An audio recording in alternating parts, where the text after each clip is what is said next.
प्यारे बच्चों, कैसे हो? उम्मीद है बहुत अच्छे होंगे, स्वस्थ होंगे, मस्त होंगे। तो माय डियर स्टूडेंट, आज हम इस एक्सरसाइज में जो 3.1 है, क्वेश्चन नंबर 5 को सोल्व करने वाले हैं कक्षा 10 के लिए। तो इसमें मैंने दोनों लैंग्वेज में क्वेश्चन को लिखा है, हिंदी और इंग्लिश में।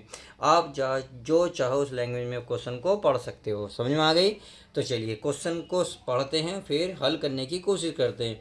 ये कह रहा है एक आयताकार बाग जिसकी लंबाई जो है चौड़ाई से 4 मीटर अधिक है का अर्ध परिमाप 36 मीटर है। बाग की विमाएँ यानी कि इसकी साइड भुजी हैं, लेंथ एंड ब्रेथ। तो चलिए लेट कर लेते हैं। लेट अगर मैं लेंथ मान लेता हूँ, लेंथ LENGHT, क्या लिखेंगे? डी यानी कि TH। लेंथ लेंथ माने होता है प्यारे बच्चों लंबाई। लंबाई मैं मान लेता हूँ, इसमें मान लेता हूँ मैं x मीटर। क्या मान लेता हूँ? x metre.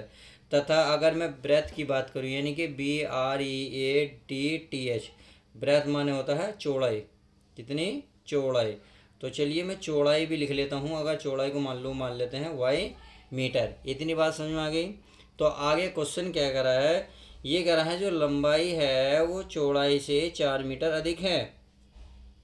इनकी लंबाई कितनी मानी हमने? x। क्या मानी है? x बराबर इक्वल है चौड़ाई के, यानी कि जो ब्रेथ है उसकी जो है 4 मीटर अधिक है। चौड़ाई क्या मानी हमने? y, उससे 4 मीटर अधिक है। तो 4 ऐड कर दो, आपके इक्वेशन बन जाएगी। इक्वेशन क्या बनेगी? फर्स्ट। अब इसमें हमें क्या करना है? इसको सोल्व करना है। तो एक टेबल बनाएंगे x और y की। बन गई। इस तरीके से आपको एक टेबल बनानी है। चलिए अगर मैं इसमें किसी चीज़ की वैल्यू 0 रख लूँ तो किसी न किसी वैल्यू मान मिलेगा। अगर मैं x की वैल्यू 0 रखूँगा तो y का मान मिलेगा। अगर y की वैल्यू 0 रखूँगा तो x का मान। कहने का मतलब ये है, आप चाहे x का मान 0 रखो, y का मान 0 रखो, किसी एक का रखने पर हमें एक प्राप्त हो जाएगा। अब यदि मैं आपको y की वैल्यू इसी में ही 0 रखूँ तो आप खुद बताएं, y का मान जैसे ही मैं 0 रखूँगा तो 0 + 4 तो कितना बन जाएगा? x बराबर कितना बनेगा? 4। कितना बनेगा? 4। तो 4 निकल कर आएगा। इतनी बात समझ में आ गई? अगर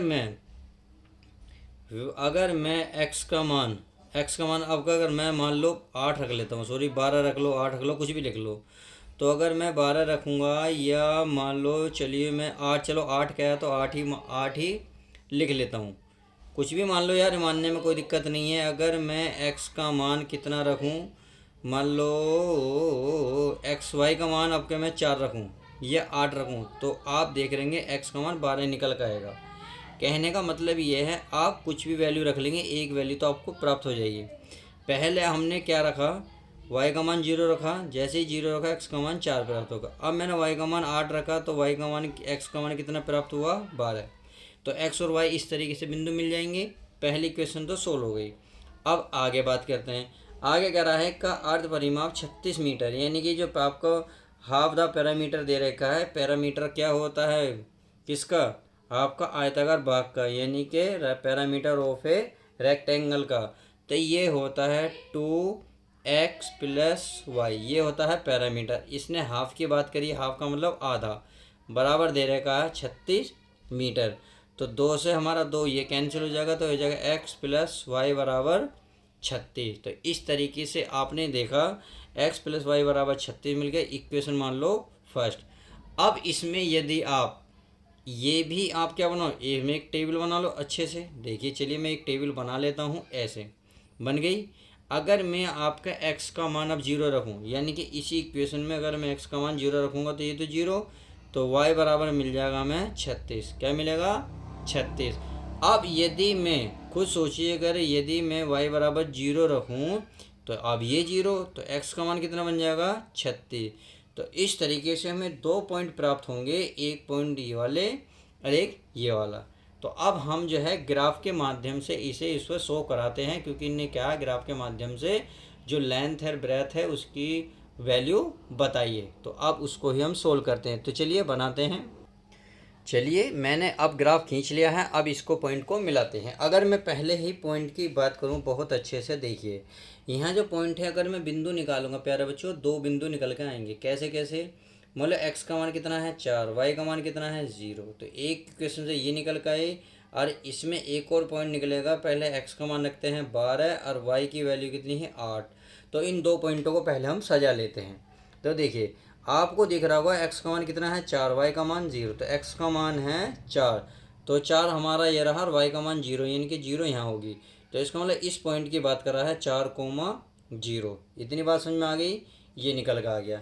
अगर मैं आगे बात करूँ, अगला पॉइंट हमारा क्या दे रखा है उसको ध्यान से देखते हैं। अगला पॉइंट है 12,8, यानी कि x का मान कितना है 12, ये रहा, और y का मान कितना है 8, तो ये रहा। तो देखिए लगभग आपस में सीध में कहाँ टकरा रहे होंगे, ये पॉइंट जो है आपस में यहाँ पर कहीं ना कहीं टकरा रहे होंगे। तो ये हो गया आपका 12,8, ये पॉइंट निकल के आ गया। यानी कि चाहे आप इधर से बात कर लें या आप इधर से कर लें, ये वाला पॉइंट हमें प्राप्त हो गया। उम्मीद है ये बात अच्छे से समझ में आ गई होगी। जब ये बात समझ में आ गई तो अब हम क्या करेंगे, इसको एक लाइन के माध्यम से इसको खींच लेंगे। क्यों? क्योंकि हमें कोई एक पॉइंट चाहिए जहाँ एक दूसरे को काटेंगे। तो चलिए ये मैं इसको एक लाइन को ड्रॉ कर देता हूँ। मैंने ये लाइन ड्रॉ कर दी। आगे देखते हैं। अब आपको इस वाले में दिखाई देंगे, यानी कि अगर मैं इसमें बिंदु देखूं तो बिंदु मिलेंगे, x का मान 0, y का मान 36। समझ में आ गई? इसमें अगर ये वाले पॉइंट देखूंगा, x का मान 36, y का मान 0, तो 2 पॉइंट आपको नज़र आ गए। अब इन दोनों पॉइंटों को ग्राफ पर निरूपित कर लेते हैं। तो अगर x की वैल्यू 0 है तो y का मान कितना 36, तो यानी कि x का मान 0, y का मान 36, तो y तो ये वाली ग्राफ हुआ, तो y का मान है 36। तो इसका मतलब तो ये हुआ, ये पॉइंट यहाँ पर स्थित है, कौन सा 0,36। तो चलिए अब हमने ये भी कर लिया। अगला है 36, यानी कि x का मान 36, y का मान 0, तो y का मान 0 तो x का मान 36, तो इस रेखा पर कहीं ना कहीं होगा, ये रहा ये, तो ये हो गया हमारा 36,0। तो हमेशा तुम्हें पता होना चाहिए पहले x का मान रखा जाता है। तो मैंने जितने भी पॉइंट रखे हैं सब में x का वैल्यू पहले रखी है। अब मैं क्या काम करता हूँ, इसको अच्छे से एक पैमाने की सहायता से मिला लेता हूँ। तो चलिए मैं मिला लेता हूँ, ये जहाँ मिलेंगे मिल जाएंगे। देखते हैं। ये मैंने इस रेखा को इस तरीके से ड्रॉ कर दिया, तो मिल गए। तो अब आप देख रहे होंगे, एक ये रेखा, एक ये रेखा, जो ये रेखा गई थी और ये रेखा गई थी, तो किसी पॉइंट पे इसने एक दूसरे को इंटरसेक्ट करा है, कैंसिल करा है। अब जहाँ ये करा है बस वहीं आपको देखना है। तो देखिए, अगर मैं नीचे देखने की कोशिश करूँ और इसके सीध में, तो आपको कोई 2 पॉइंट नज़र आएंगे। तो पहले हम किसको देखते हैं, x को। तो x को देखेंगे तो इसके सीध में नज़र आ रहा है 20। कितना आ रहा है 20, तो ये चलिए 20 लिख लेते हैं। अगर मैं इस लाइन से देखूं तो आपको दिखाई दे रहा होगा ये 20, कितना 20, यानी कि इसकी सीध में ये नज़र आ रहा होगा, सॉरी 16, तो 16। तो इस तरीके से हमें 2 पॉइंट मिल गए। x की वैल्यू कितनी 20 और y की वैल्यू 16। तो ये हमें क्वेश्चन बन गया। उम्मीद है ये बात अच्छे से समझ में आ गई होगी। तो अब हमने जो माना था उसको हम लिख लेते हैं। तो हमने क्या माना था, हमने माना था जो गार्डन की लेंथ थी, क्या मानी थी x, क्या मानी थी s, अर्थात लेंथ की अगर मैं बात करूँ LENGTH,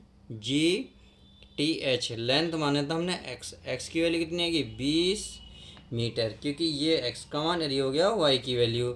और ब्रेथ कितनी मानी थी, चलिए ब्रेथ की बात कर लेते हैं। बीट कितना आएगा d, यानी कि TH ब्रेथ, यानी कि y कितना आ जाएगा आपका 16 मीटर, और यही इसका फाइनल आंसर आ जाएगा। उम्मीद है ये अच्छे से क्वेश्चन क्लियर हो गया होगा।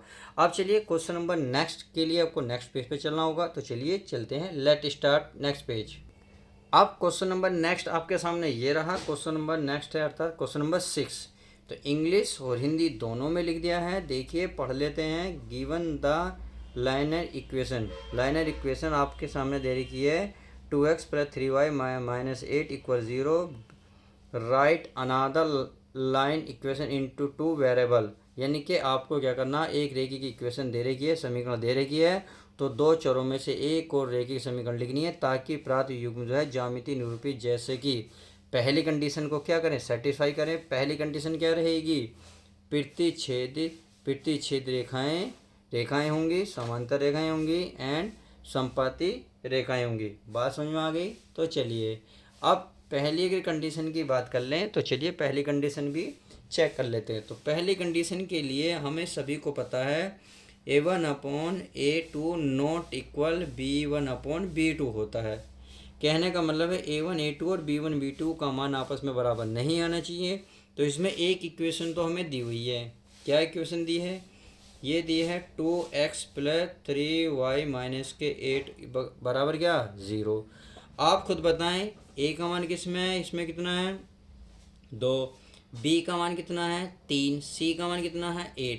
तो ऐसी वैल्यू हमें ये आपस में, ऐसी एक और समीकरण आपस में अपने पास से माननी है जो आपस में बराबर ना आए, यानी कि ये बिल्कुल भी इक्वल नहीं आने चाहिए। तो चलिए कर लेते हैं। अगर मैं यहाँ 3x माइन प्लस या 5y में माइनस 6 कर लूँ बराबर 0, तो आप देखेंगे a की वैल्यू कितनी मिल गई? 2। b की वैल्यू ये तो आपकी a1 की वैल्यू, ये आपकी a2 की वैल्यू कितनी? 3 बराबर होगी 3, यानी कि b1 है, b1 की वैल्यू है 3। b2 का मान कितना? 5। तो आपस में क्या है? बराबर नहीं है। तो यही कंडीशन होती है प्रतिच्छेदी रेखाओं की। तो यही कह रहा है और यही इसका फाइनल आंसर आ जाएगा। यानी कि आपको इक्वेशन अपने पास से कुछ भी मान लेनी है, बस आपको ये याद रखना है ये इक्वल नहीं आना चाहिए। अगर मैं पैरेलल लाइन की बात करूं अर्थात समांतर रेखाओं की बात करूं तो उसकी भी चलिए मान लेते हैं। इसके क्या कंडीशन होती है? इसकी होती है A1/A2 बराबर होते हैं B1/B2 but not equal C1/C2, कि दोनों तो वैल्यू बराबर होंगी बट C1 C2 की वैल्यू बराबर नहीं होंगी। कहने की बात अगर कहें तो इक्वेशन जो आपकी फर्स्ट है उसको तो आप ऐसे उतारो, ये मैंने उतार ली 8 बराबर 0, यानी कि ये तो ऐसी रहनी है, चाहे इसे दुगना कर लो 3 गुना कर लो, चाहे ऐसे उतार दो, यानी कि 2x प्लस 3y। बट ये करा C1 C2 आपस में बराबर नहीं आने चाहिए, तो इसका मतलब आप इसे अलग करेंगे। चलिए कुछ भी लिख दो यहाँ। अब अगर मैं इसे चेक करूँगा तो ये बन जाएगा 2/2 बराबर, ये बन जाएगा 3/3 बराबर ये 8/7। तो ये देख रहे हो ये कट के कितना जाएंगे? 1 बट ये तो कटेगा नहीं, तो ये तो बराबर आ गए बट ये चीज़ें बराबर नहीं आई। जब ये चीज़ बराबर नहीं आई तो यही इसका फाइनल आंसर हो जाएगा। उम्मीद है ये बात अच्छे से समझ में आ गई होगी। तो चलिए अब नेक्स्ट की बात कर लेते हैं। नेक्स्ट में क्या बोला है इसने? ये कह रहा संपत्ति रेखाएं होंगी। अब संपत्ति के लिए कंडीशन क्या होती है? ये होते हैं A1/A2 बराबर B1/B2 इक्वल होता है C1/C2, यानी कि ये तीनों चीज़ आपस में बराबर आनी चाहिए।